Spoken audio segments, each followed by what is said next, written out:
You're listening to Rabbi Aryeh Wolbe, Director of Torch, the Torah Outreach Resource Center of Houston. This is the Jewish Inspiration Podcast.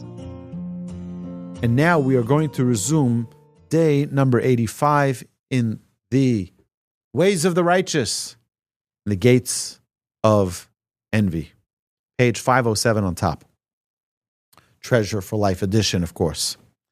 Hamekane chomes nafsho. Someone who is envious robs himself. You're robbing from yourself. You're stealing from yourself. Yehu misabel tamid. He's always downtrodden. He's always downcast. He's always sad. V'sichlo mischase mirov kino hatmuna b'kirbo. His intellect is depleted because of the great envy buried within him. Ve'ein libo panu lilmod v'lispalel bekavana v'lasos masim tovim. And his heart is not free to study and pray with concentration and to do good deeds. Kol odom motze tam ore v'ma'acholo chutz min hamikane. All people find great, delicious flavor in their food, except for someone who's jealous. Someone who's jealous, his food doesn't taste good. Why? There's no flavor in life. You're stealing from yourself. She'eino to'am tam tova ma'acholo ad shetosur hatova mechavero. He's not going to be happy. Nothing's going to taste good. Nothing's going to feel good till the good departs from his friend. L'chol sina yesh tikva. For all hatred, there is hope. She'im yisna chavero avur shigzalo tosor hasino k'sheyashiv lo osadavar. If your friend hates you because you stole something, as soon as you return that object that was stolen, there's no more hatred. V'chein kol sina hatluya b'davar acher k'sheyitukan hadavar hahut is batal hasina. You know, it's like today we're seeing in front of our eyes an example of this, that when there's a hatred because you steal something, because you're being unjust, when you resolve that unjust behavior, suddenly there's understanding, there's acceptance. It's almost like what we're seeing with this standoff with the United States and Canada and Mexico, where suddenly, like first it's like shock and hate, I can't believe it. But then they realize, 1 second, we've been cheating the system perhaps, we haven't been doing our proper due responsibility to protect the border, etc., etc. Suddenly they start doing it. And suddenly there's no more hatred, there's no more anger. It's an amazing thing. As soon as this particular matter is resolved, there's no more grievances. Amar chacham livnoi al tekane be'achicha al asher yeshlo kihu yinam b'chayav ve'ato tispa de'ogo v'tzar. A very, very wise man once said to his son, do not envy your brother for what he has, for his life will be pleasant and you will be filled with worry and grief. Who suffers when you're jealous? Only you. Only you. It's not that your friend is living a great life. It's that in your eyes, when you're jealous, you think everything everybody else has is better than yours. In your mind, you set this idea, oh, they're just so successful. They have no problems in their marriage. They have no problems with their kids. They have no problems buying whatever house they want. They have no problems in their job. What happens? We don't know what's going on with them. It doesn't really matter what's going on with them. But when we don't feel fulfilled within, then we're looking out. Ki harbe bnei adam gormim sheyiskanu bahem kishem lovshim b'gadim noim ve'enam min mehanim acherim mishalahem oz hem gorim sheyiskanu bahem. He says there are many people who cause jealousy in others. Sorry, I think I skipped again. Ve'ata Tisba de ogabatzar. Ve'amar hachacham lo nivra mikane ve'achomed elo lichaas. The envier and desirer, the person who desires, were created only for anger. The only result of someone who's envious, who's jealous, the only result is anger. The early sages would pray, Shelo tehe kinosenu al acher v'lo kinas acher malenu. That we should not be jealous of others, and others shouldn't be jealous of us. This is part of our prayer in the Sephard, in the Nusach Sfard Siddur. I'll pull it up right here. Nusach Sfard is the Sephardic dialect of prayer. So they say the following, right at the end of the Amidah, right before they say, Oseh Shalom Bimromav, they say the following. May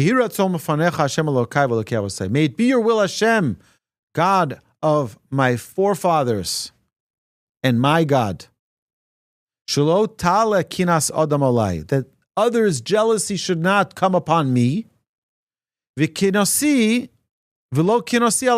I shouldn't be jealous of others. That means I shouldn't be the reason that other people are jealous. People shouldn't look at me and be jealous. I don't want to be the pitfall. You know, there's a verse in the Torah that says, he's going to bring it right over here. Okay? It says, Lifnei iver lo sitein michshol. You shall not place a stumbling block before the blind. When we cause other people to be jealous,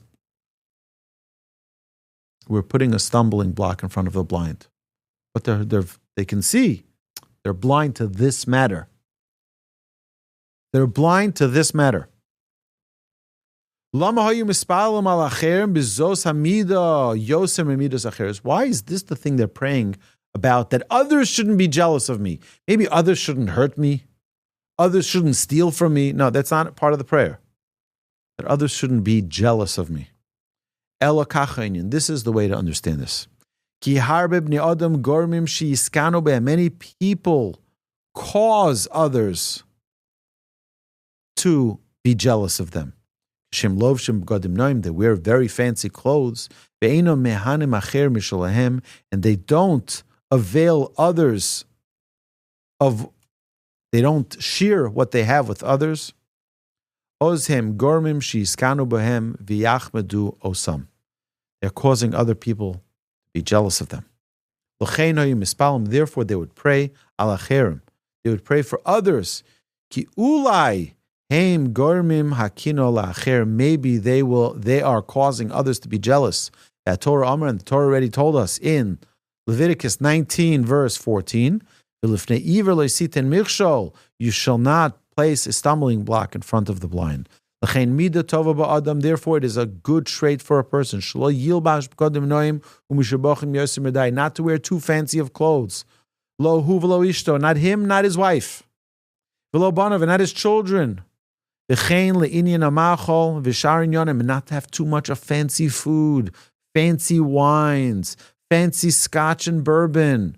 Don't be too fancy. Don't drive fancy cars. That nobody should be jealous as a result. But someone who is blessed by the Almighty with tremendous wealth, don't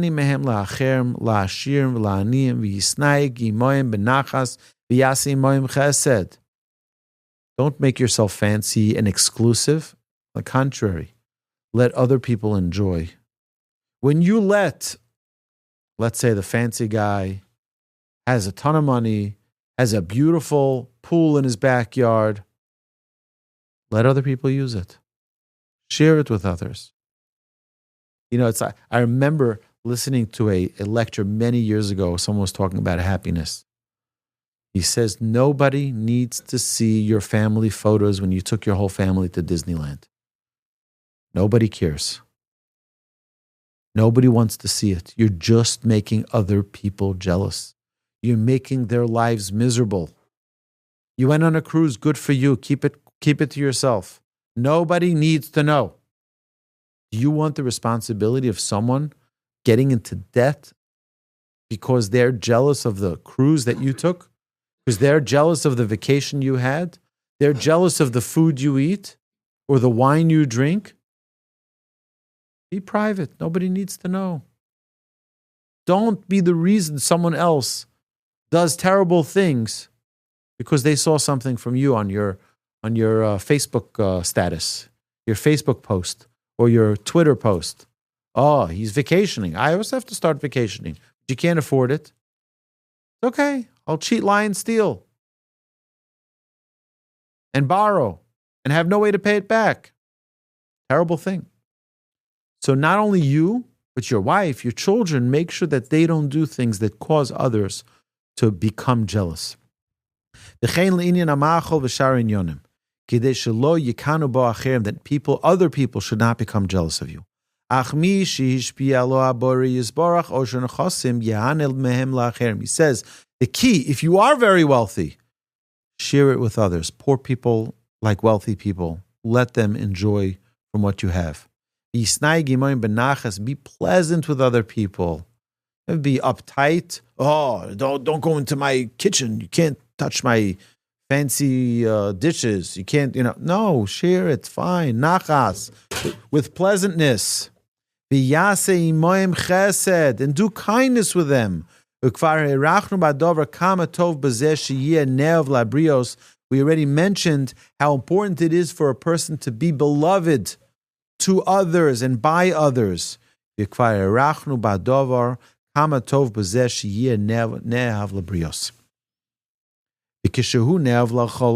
when a person is beloved by all mankind, then people are not jealous, and people are not envious, and people don't desire what you have, Mishalom.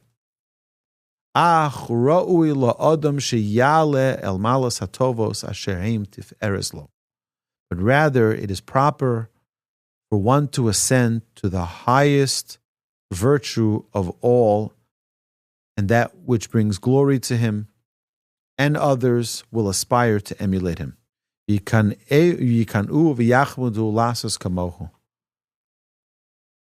virtuous, be great, be elevated higher, not in a physical, materialistic way, but in a spiritual way.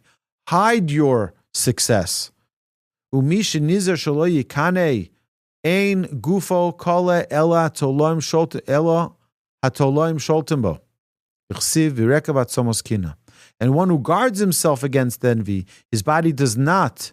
Ein gufo kole. His body does not disintegrate, and worms have no power over him, as it is written, and the rottenness of the bones is envy.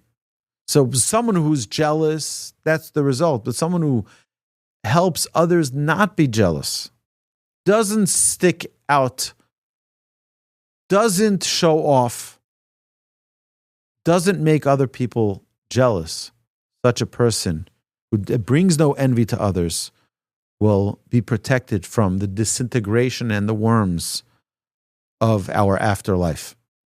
Okay, after we pass away from this world. One who has envy in his heart, his bones will rot. Kol mi sheyesh lo kina belibo atzmosav markivin. Kol she'ein lo kina belibo ein atzmosav markivin. Anyone whose heart is free of envy, of jealousy, his bones will not rot. Lochein, that's the Talmud says that. Tractate Shabbat. Lochein yisrachik adam min akino umin achemdo velo yachmod shum davar mima shebiyad acherem. Therefore, one should keep himself far from envy and desire, and not desire anything possessed by others. And a person should not say, I can desire what my friend has and give him money for it. I desire what he has, and I'll pay for it. I see he has a nice watch, I'll just buy his watch. I see he has a nice car, I'll just buy his car. It's jealousy, not allowed to do that. Right? It's a biblical sin, by the way. I'll be jealous. Because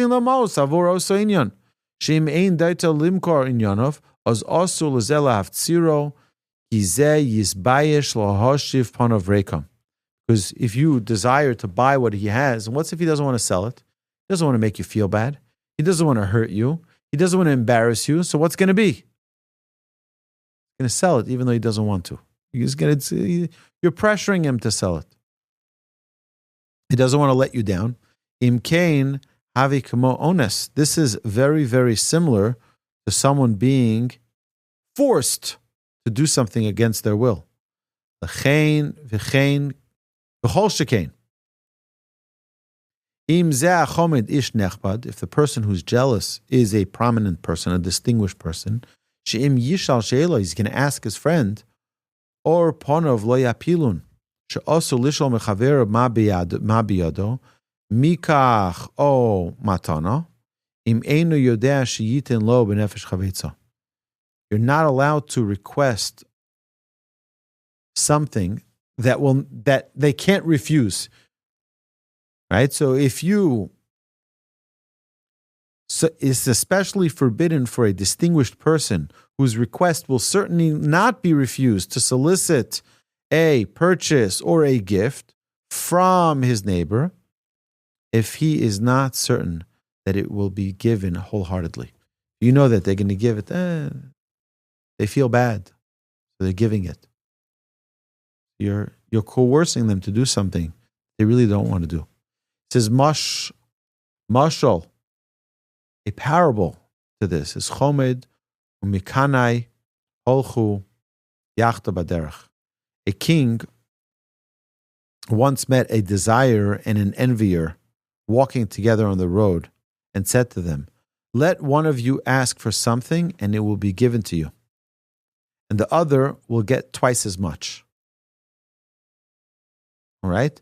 Paga by melech echad amar lehem hamelech echad mikem yishal davar mimeni v'yinasein lo. He's going to get exactly one. V'chavero yiflayim. His friend will get double. So the jealous one, lo ratza lishol tchila. The jealous one didn't want to ask first. Akanai lo ratza lishol tchila.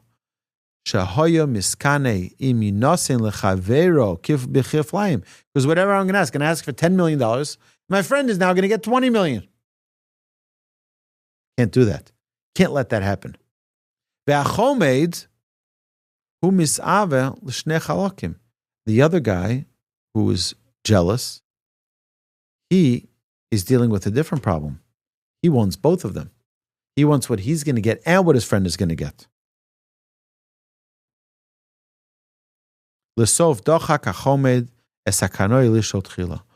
Finally, the envier asked first, he says, here's my request. I want you to poke out one of my eyes. This is what he tells the king. So that both eyes will be taken out of the other guy. This is a terrible thing. Right? You had the opportunity to ask anything you wanted. Only thing it hurts you to see your friend succeed. It hurts you. It's a terrible, terrible downfall for man when we have this terrible trait of jealousy. You've been listening to Rabbi Aryeh Wolbe on a podcast produced by Torch, the Torah Outreach Resource Center of Houston. Please help sponsor an episode so we can continue to produce more quality Jewish content for our listeners around the globe. Please visit torchweb.org to donate and partner with us on this incredible endeavor.